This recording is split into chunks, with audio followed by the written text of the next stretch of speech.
Hi hello future doctors and parents, Wilbutton എഡ്യൂക്കേഷൻസിന്റെ മറ്റൊരു വീഡിയോയിലേക്ക് നിങ്ങൾക്ക് എല്ലാവർക്കും സ്വാഗതം. അപ്പോൾ ഇന്ന് ഈ വീഡിയോയിൽ നമ്മൾ തിരഞ്ഞെടുത്തുള്ള ടോപ്പിക് QS വേൾഡ് റാങ്കിങ്ങിനെ കുറിച്ചിട്ടാണ്. നമുക്ക് വന്നിട്ടുള്ള ഏറ്റവും കൂടുതൽ റിക്വസ്റ്റ് പ്രകാരം ഇന്നത്തെ ടോപ്പിക് ആയിട്ട് നമ്മൾ പരിഗണിച്ചിട്ടുള്ള QS വേൾഡ് റാങ്കിങ്ങിന്റെ വീഡിയോയിലേക്ക് നമുക്ക് കടക്കാം. എബ്രോഡ് ഒരു യൂണിവേഴ്സിറ്റി ചൂസ് ചെയ്യുമ്പോൾ നിങ്ങൾക്ക് പലപ്പോഴും ഇവാലുവേറ്റ് ചെയ്യുന്ന ഒരു കാര്യമായിരിക്കും ആ യൂണിവേഴ്സിറ്റിയുടെ QS വേൾഡ് റാങ്കിങ്. നിങ്ങൾ വിദേശ പഠനം ആഗ്രഹിക്കുമ്പോൾ ബെസ്റ്റ് ആയിട്ടുള്ള ഒരു യൂണിവേഴ്സിറ്റീസ് ഷോർട്ട് ലിസ്റ്റ് ചെയ്യാൻ നമുക്ക് ഏറ്റവും കൂടുതൽ ആശ്രയിക്കുന്ന ഒന്നാണ് QS വേൾഡ് റാങ്കിങ്. എന്താണ് QS വേൾഡ് റാങ്കിങ്?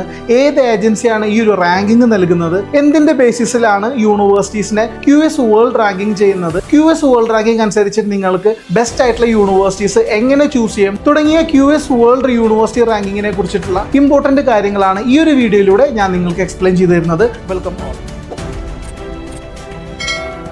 നമ്മൾ ആദ്യമായിട്ട് നോക്കുന്നത് എന്താണ് QS വേൾഡ് റാങ്കിങ് അഥവാ കൊക്കറെല്ലി സിമൺസ് വേൾഡ് റാങ്കിങ്. ഈ ഒരു വീഡിയോയിലേക്ക് കടക്കുന്നതിന് മുമ്പായിട്ട് നിങ്ങൾക്ക് ഞാനൊരു കാര്യം ഓർമ്മപ്പെടുത്തുന്നുണ്ട്. നമ്മുടെ വീഡിയോസ് വ്യൂ ചെയ്യുന്നതിൽ സബ്സ്ക്രൈബ് ചെയ്യാതെ കാണുന്നവരായിട്ടുണ്ട്. ആദ്യമായിട്ട് എൻ്റെ വീഡിയോ കാണുന്നവർ ഇതുപോലെയുള്ള എഡ്യൂക്കേഷൻ റിലേറ്റഡ് ഇൻഫോർമേറ്റീവ് കണ്ടന്റ്സിനായിട്ട് നിങ്ങൾക്ക് ഈ ചാനൽ സബ്സ്ക്രൈബ് ചെയ്യാവുന്നതാണ്. കൊക്കറെല്ലി സൈമൻസ് എന്ന് പറയുന്നത് ഗ്ലോബലി വിവിധ യൂണിവേഴ്സിറ്റികളിലെ റാങ്ക് ചെയ്യുന്ന UK based education and study abroad കമ്പനിയാണ്. 1990 ഈ ഒരു കമ്പനി സ്ഥാപിക്കപ്പെട്ടത്.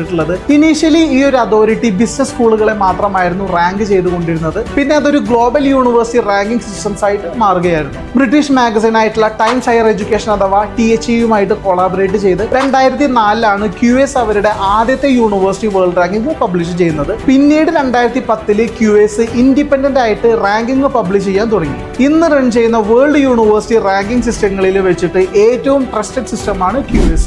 ഇനി നമുക്ക് എന്തിന്റെ ബേസിലാണ് ഈ ഒരു QS യൂണിവേഴ്സിറ്റികളെ റാങ്ക് ചെയ്യുന്നത് നമുക്ക് മനസ്സിലാക്കാം. പ്രധാനമായിട്ടും 6 ഇൻഡിക്കേറ്റേഴ്സ് ആണ് യൂണിവേഴ്സിറ്റികളെ റാങ്ക് ചെയ്യാനായിട്ട് QS ഉപയോഗിക്കുന്നത്. ആദ്യത്തേത് യൂണിവേഴ്സിറ്റിയുടെ അക്കാഡമിക് റെപ്യൂട്ടേഷൻസ് ആണ്. യൂണിവേഴ്സിറ്റിയിലെ ക്വാളിറ്റി ഓഫ് ടീച്ചിങ്ങും റിസർച്ച് അനാലിസിസും ചെയ്യുന്ന ഗ്ലോബൽ സർവേ നടത്തിയാണ് QS ഇവർക്ക് അക്കാഡമിക് റെപ്യൂട്ടേഷൻസ് മെഷർ ചെയ്യുന്നത്. ഒരു യൂണിവേഴ്സിറ്റിയുടെ ടോട്ടൽ റാങ്കിംഗ് സ്കോറിന്റെ 40% അക്കാഡമിക് റെപ്യൂട്ടേഷൻ പരിഗണിച്ചിട്ടാണ് വരുന്നത്. രണ്ടാമത്തേത് എംപ്ലോയർ റെപ്യൂട്ടേഷൻസ് ആണ്. യൂണിവേഴ്സിറ്റികളിലെ കമ്പനി വിസിറ്റ്സും പ്ലേസ്മെന്റ്സും പ്രോസ്പെക്ട്സും കണക്കിലെടുത്താണ് ഈ ഒരു കാര്യം ഇവാലുവേറ്റ് ചെയ്യുന്നത്. ടോട്ടൽ റാങ്കിംഗ് സ്കോറിന്റെ 10% എംപ്ലോയർ റെപ്യൂട്ടേഷൻസിനായിട്ട് വരുന്നത്. അടുത്തതായിട്ട് നമ്മൾ നോക്കേണ്ടത് സ്റ്റുഡൻസ് ഫാക്കൽറ്റി റേഷ്യോ ആണ്. ഫാക്കൽറ്റി സ്ട്രെങ്ത്തും ക്വാളിറ്റിയും കാണിക്കുന്ന ഈ ഒരു ഇൻഡിക്കേറ്റർ ടോട്ടൽ സ്കോറിന്റെ 20% വരുന്നുണ്ട്. സൈറ്റേഷൻ പെർ ഫാക്കൽറ്റി ആണ് മറ്റൊരു ഇൻഡിക്കേറ്റേഴ്സ്. അത് കാണിക്കുന്നത് യൂണിവേഴ്സിറ്റി സൈറ്റ് ചെയ്തിട്ടുള്ള റിസർച്ച് പേപ്പേഴ്സും number of global academic contributions ആണ്. ടോട്ടൽ സ്കോറിന്റെ 20% ഈ ഒരു കോൺട്രിബ്യൂഷൻസ് ആയിട്ട് വരുന്നത്. ബാക്കിയുള്ള 2 ഇൻഡിക്കേറ്റേഴ്സും ഇന്റർനാഷണൽ ഫാക്കൽറ്റി റേഷ്യോസും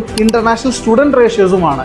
യൂണിവേഴ്സിറ്റിയിൽ ഇന്റർനാഷണൽ ഫാക്കൽറ്റീസിന്റെയും ഇന്റർനാഷണൽ സ്റ്റുഡൻസിന്റെയും പെർസെന്റേജ് ആണത്. 5% വീതം ഈ 2 ഇൻഡിക്കേറ്റേഴ്സിനുമായിട്ട് ടോട്ടൽ റാങ്കിംഗ് സ്കോറിലേക്ക് കോൺട്രിബ്യൂട്ട് ചെയ്യുന്നത് 10% ആണ്. ഇത്തരത്തിലുള്ള 6 ഇൻഡിക്കേറ്റേഴ്സ് ആണ് യൂണിവേഴ്സിറ്റികളെ റാങ്ക് ചെയ്യാനായിട്ട് QS യൂസ് ചെയ്യുന്നത്. ഇനി നമുക്ക് എങ്ങനെ ഒരു ബെസ്റ്റ് യൂണിവേഴ്സിറ്റി ചൂസ് ചെയ്യാമെന്നുള്ളത് മനസ്സിലാക്കി തരാം. QS യൂണിവേഴ്സിറ്റി വഴി നിങ്ങൾക്ക് ഓരോ രാജ്യത്തെയും ബെസ്റ്റ് ആയിട്ടുള്ള യൂണിവേഴ്സിറ്റികളെ ഷോർട്ട് ലിസ്റ്റ് ചെയ്യാൻ വേണ്ടി സാധിക്കും. ഇവിടെ നിങ്ങൾ ശ്രദ്ധിക്കേണ്ട കാര്യം QSന്റെ 3 രീതിയിൽ നിങ്ങൾക്ക് യൂണിവേഴ്സിറ്റി റാങ്കിങ് ചെയ്യുന്നുണ്ട്. ഒന്ന് QS വേൾഡ് യൂണിവേഴ്സിറ്റി റാങ്കിങ്ങും മറ്റൊന്ന് QS വേൾഡ് യൂണിവേഴ്സിറ്റി റാങ്കിങ്ങും by subjects and graduate employability റാങ്കിങ്ങുമാണ്. ഈ ഒരു QS world university ranking by subject through നിങ്ങൾക്ക് ഒരു പെർട്ടിക്കുലർ പ്രോഗ്രാമിന്, ഫോർ എക്സാമ്പിൾ എഞ്ചിനീയറിംഗ് അല്ലെങ്കിൽ MBA അല്ലെങ്കിൽ MBBS തുടങ്ങിയ നിങ്ങൾ ആഗ്രഹിക്കുന്ന പ്രോഗ്രാമിന് ബെസ്റ്റ് ആയിട്ടുള്ള യൂണിവേഴ്സിറ്റി നിങ്ങൾക്ക് QS റാങ്കിങ് നോക്കിയിട്ട് കണ്ടെത്താൻ വേണ്ടി സാധിക്കുന്നതാണ്. അതുപോലെ QS graduate employability ranking evaluate ചെയ്താൽ നിങ്ങൾക്ക് ഏറ്റവും മികച്ച പ്ലേസ്മെന്റ് റേറ്റ് ഉള്ള യൂണിവേഴ്സിറ്റികളും ഷോർട്ട് ചെയ്യാനായിട്ട് സാധിക്കുന്നതാണ്.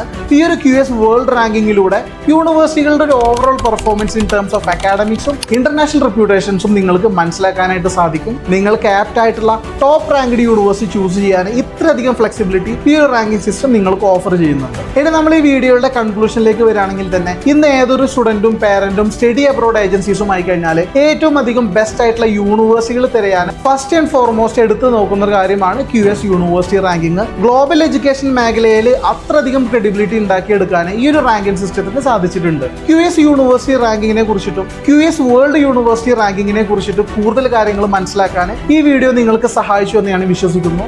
വിദേശത്ത് പഠിക്കാൻ ആഗ്രഹിക്കുന്ന നിങ്ങളുടെ ഫാമിലിയിലുള്ളവർക്കോ നിങ്ങളുടെ ഫ്രണ്ട്സിനോ അല്ലെങ്കിൽ നിങ്ങളുടെ ക്ലാസ്മേറ്റ്സിനോ ഒക്കെ നിങ്ങൾക്ക് ഈ വീഡിയോ ഷെയർ ചെയ്ത് കൊടുക്കാം. ഈ വീഡിയോ കുറിച്ചിട്ടുള്ള നിങ്ങളുടെ അഭിപ്രായങ്ങളും നിങ്ങളുടെ സംശയങ്ങളും നിങ്ങൾക്ക് കമന്റ് ആയിട്ട് രേഖപ്പെടുത്താം. അബ്രോഡ് പഠിക്കാൻ ആഗ്രഹിക്കുന്ന ഓരോ വിദ്യാർത്ഥിയും നിർബന്ധമായിട്ടും അറിഞ്ഞിരിക്കേണ്ട മറ്റൊരു ഇമ്പോർട്ടൻറ്റ് ടോപ്പിക്കുമായിട്ട് നമുക്ക് വീണ്ടും കാണാം. Thanks for watching. Bye for now.